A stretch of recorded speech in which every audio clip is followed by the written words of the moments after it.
Hey. How is everybody today? I hope well. What? What did you say? Good? Okay, good. Cool. Just thought I'd be funny a little bit.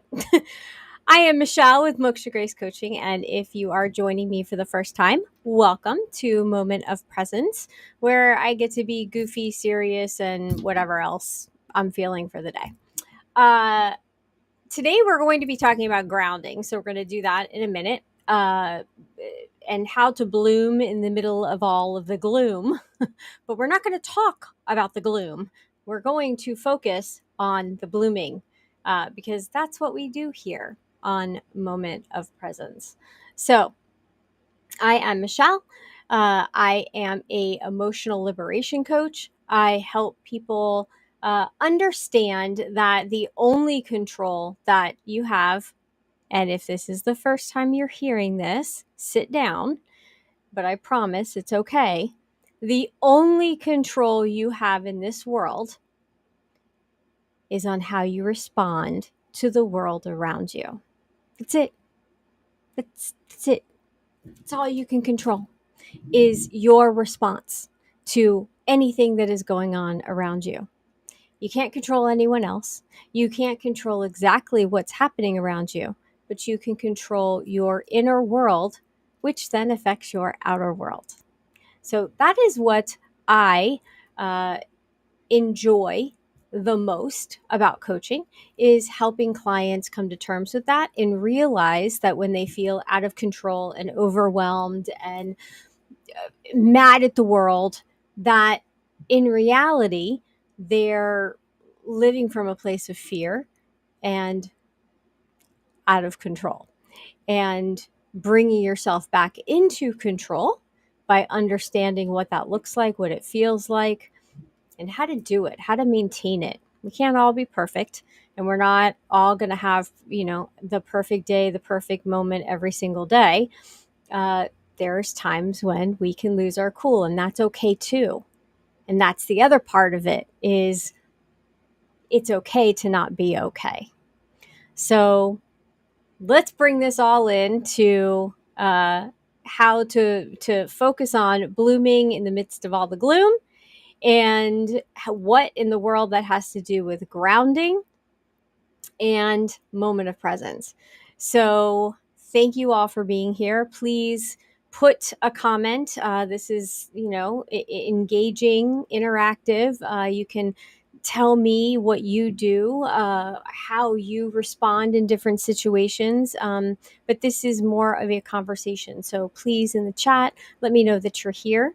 If you feel somebody needs to hear this message, then please share this out to somebody who needs to hear it as well. We all need this message, especially right now, including myself. I woke up today and I had watched too much darn news. I had watched too much streaming stuff and checked too many of the posts that were going on, and I was feeling a bit gloomy. And right before we went live, I took the dogs out like I normally do, and they ran and they didn't listen when I wanted to come back. And I started to get a little annoyed. And then I said, you know what? This is a moment for me to ground myself before I go live talking about grounding. So that is exactly what I did, as the dogs then trampled through the mud. And I just kind of laughed because it reminded me of a meditation I listened to one time, where the guy was saying, we can't be mad at mud for being mud. Mud's mud. And if you take dirt, you take water, you're going to get mud. And how do you get mad at that? How do you get mad at a dog for being a dog and running through the mud? How do you get mad at rain for being rain? And so it's about understanding where you are in the present moment, what is around you, what is yours to be concerned about, and what isn't.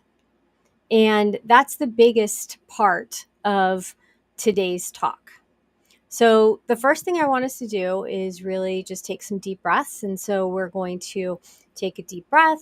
We're going to hold it up at the top, and then we're going to exhale it out. And if you're like me and you've been watching a lot of the news and just the craziness, you may even be feeling some of the craziness.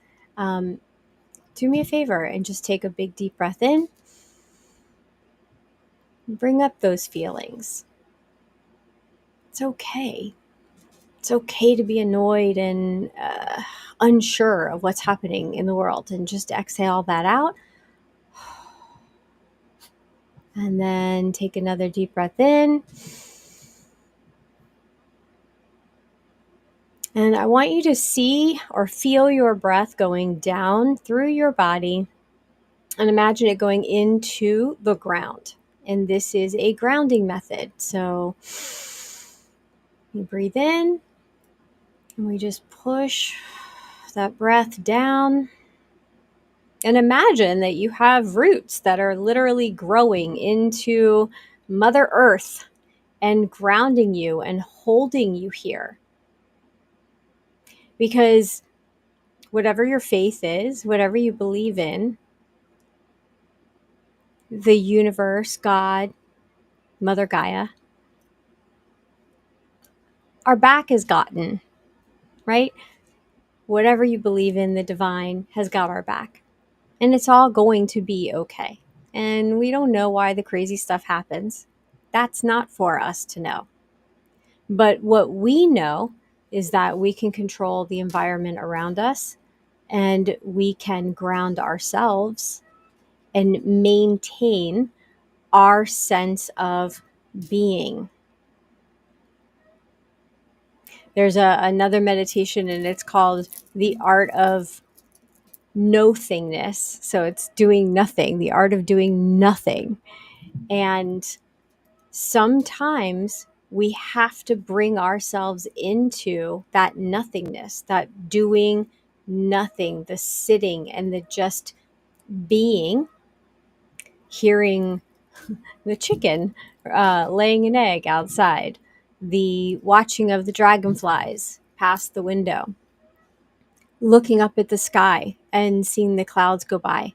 And by the way, none of this costs any money.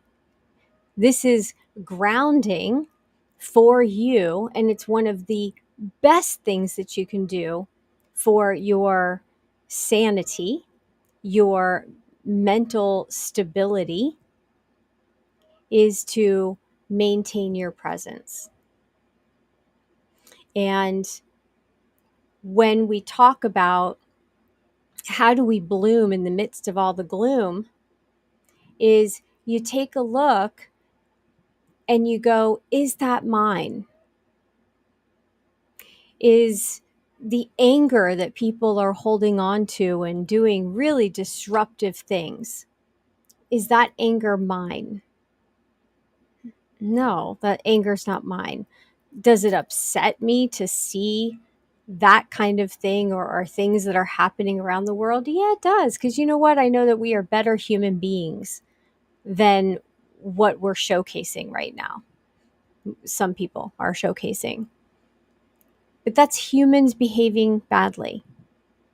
It's not one particular group. In a way it is, but for this talk, it's humans behaving badly. And what we want to focus on is the humans that are being present, the humans that have a positive message, the humans that just came back to Earth, by the way, the two astronauts that literally were stuck out in the universe and were yeah, not saved. What's the word I'm looking for? Uh Retrieved. They were gotten back to Earth, brought back to Earth safely. And then not only did they land in the water, but a pod of dolphins surrounded them. I don't care who you are, what you believe in, doesn't even matter. That in itself is pretty flippin' cool. Two astronauts stuck up in universe, land back in the ocean, and the welcome party is a pod of dolphins. Porpoises, actually. I think that's really cool. Those are the things that we can be focusing on. Those moments, those little miracles that we can find. Where can you find a miracle when you look around? What is it that you can look at and see around you that is a miracle? Good afternoon, Raymond. Thank you for joining. I can look and my dog smells like mud at the moment because he ran through mud. Okay.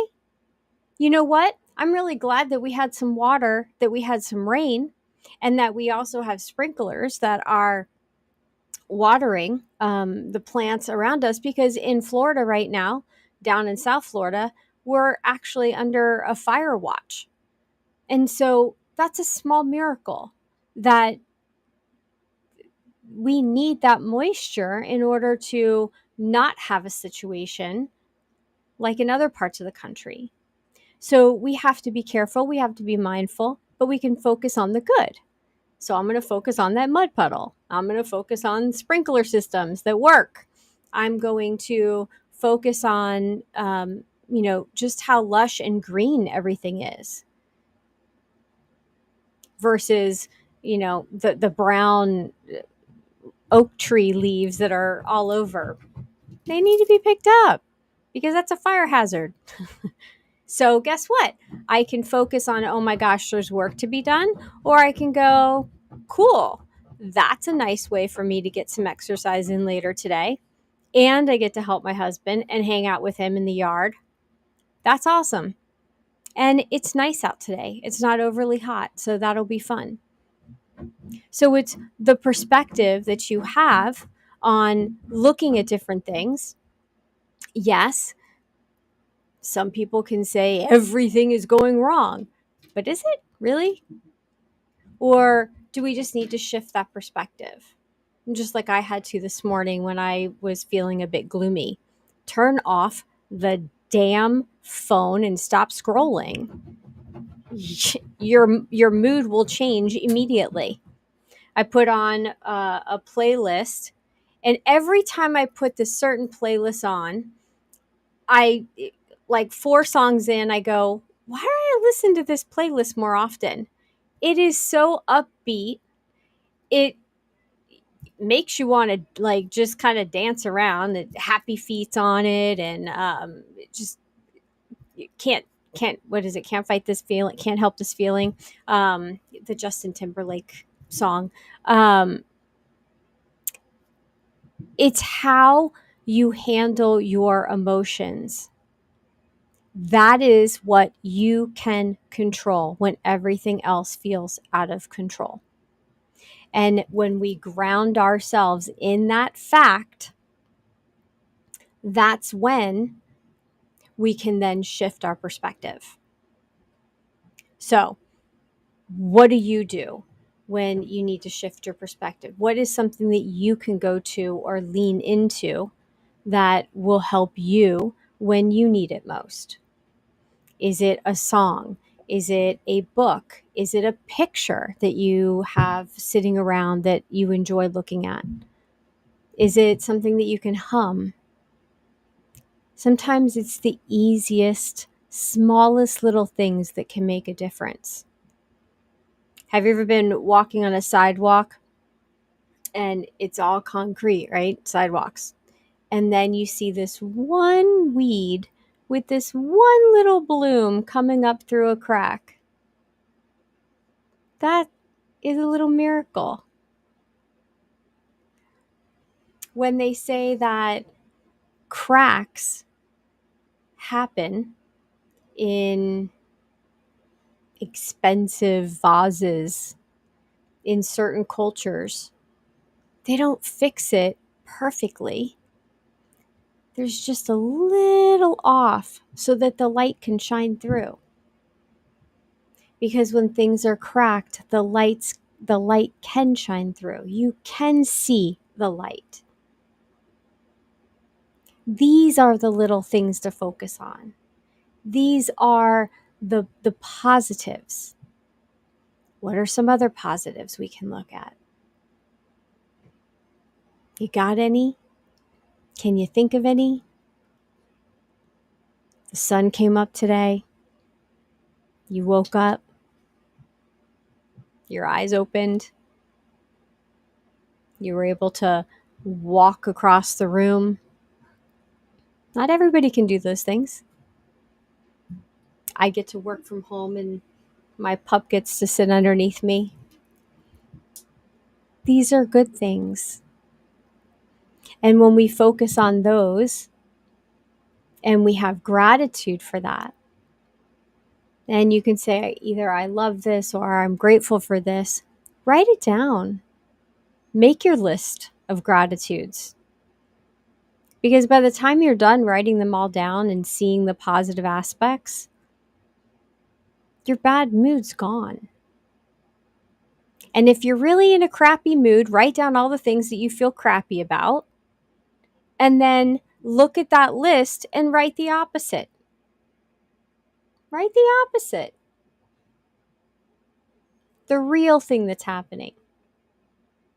Because that's a way to turn it and flip it. This is all about flipping it. Flipping the script for yourself. But my point is that you can't wait for somebody else to do this for you. You can't wait for the news to get better and then I'll feel better. You can't wait for when employment rates go up and I get a new job, I'll feel better. When the cost of eggs go down, I will feel better. You can't wait for any of these outside things to happen. Feeling better comes from within. And then you get to spread that to everybody else. So you have to change what's inside of you. You have to be in control and responsible for how you feel in order for you to impact other people around you. And you will. And it's so fun when you're talking to somebody and they're just in a really bad mood and you listen empathetically. And then, and this happened yesterday, I called somebody and they were very grumpy. And we started talking. And by the end of the call, this person was thanking me for the time that I gave them and all of the insight to the situation that we were discussing. But in the beginning of the call, she didn't sound like she was going to hear anything that I said. I had to give her that space. But you know what I had to do before I could do that? I had to ground myself. I had to check where I was. Because a grumpy person meeting a grumpy person is not going to be a good thing. And this is why it's so important to maintain or at least manage, monitor, check in with how are you feeling before you get yourself into a situation. If you're going into a situation where you're just not sure what's on the other side, check yourself first. And then you can bloom in that situation and potentially make somebody else's day. So if you have any questions on how to do this, and you do get to the point where you can do this so seamlessly that you don't even realize it, because I hear that all the time. Oh, that sounds like such work. Oh my gosh, you mean I have to like literally think about my mood, or I have to really think about my emotions all the time? That's just dreadful. It just sounds like hard work. It becomes so easy. You're able to do it and turn on a dime. So If you have any questions, if you have trouble doing this yourself and you want some help with that, reach out. You can come to the weekly group coaching call at mokshagrace.com /community. It is a weekly coaching call. It's a subscription, monthly subscription. You can start and stop anytime you'd like after, monthly, and just join us. If you need to let some stuff go or talk some stuff out, it's a perfect place to do it. If you want more than a group coaching call and you want more one-on-one help, if there's something very specific that you want to work on, then book a call with me and we'll talk about it. And we'll decide what is the best route for you. Is it working monthly together, privately on one-to-one, or is it the 3-month program? What is the best option for you? Not for me, but for you. This isn't about me. This is about you. I want to help those that are doing the work because I've done the work. I'm still doing the work. We're always going to be doing the work. This is a journey. It's not a destination. So every day when we wake up, we have a choice to make. Is it going to be a good day? Is it going to be a bad day? And my friends, you have it in your control to make the decision. And no matter what happens, you can respond and maintain your peace within you. Start your day off. Go hug a tree. Go look at some miracles around you. They're all over. But make good choices for yourself. And with that, I will see you next week.